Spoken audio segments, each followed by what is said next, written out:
Joal je me rappelle.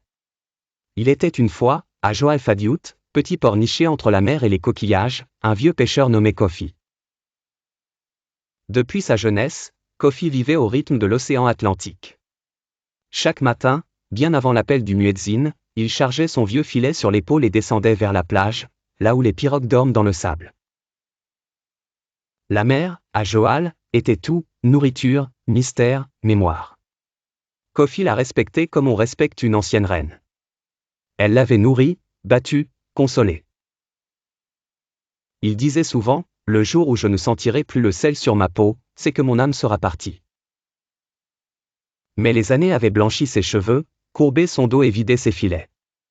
Le village, jadis animé par les chants wolof et sérères des pêcheurs, était devenu plus calme. Les jeunes, séduits par Dakar et ses lumières, désertaient les pirogues pour les bus et les téléphones. Kofi, lui, continuait à pêcher. Pas pour vendre, pas même pour manger, ses dents étaient rares, mais par amour du geste, du silence et du vent salé sur le visage. Un matin, après une nuit agitée de vent fort et de rêves confus, il sentit que ce jour serait différent. Il prit son filet, aussi troué qu'un tamis, et s'avança dans l'eau, jusqu'à la taille. Il jeta son filet une fois, rien. Une deuxième fois, toujours rien. Mais à la troisième tentative, alors que le soleil caressait l'horizon de ses couleurs rouge et or, son filet s'alourdit. Kofi tira, poussa, se plia en deux. Ce n'était pas un poisson, ni une tortue marine. C'était un garçon, inconscient, les bras entaillés par des cordes et les lèvres bleues de froid. Abonne-toi pour la suite. Sans paniquer, Kofi le hissa sur ses épaules, le ramena à sa case faite de coquillages et de bois flottés.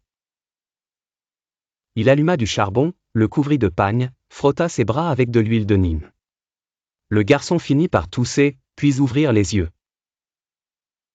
Il s'appelait Abou, venait d'un village entre Fadiout et Mbodiène. Sa pirogue s'était retournée la nuit précédente, au large, alors qu'il voulait fuir la pêche pour chercher une autre vie. Pendant plusieurs jours, Kofi le soigna.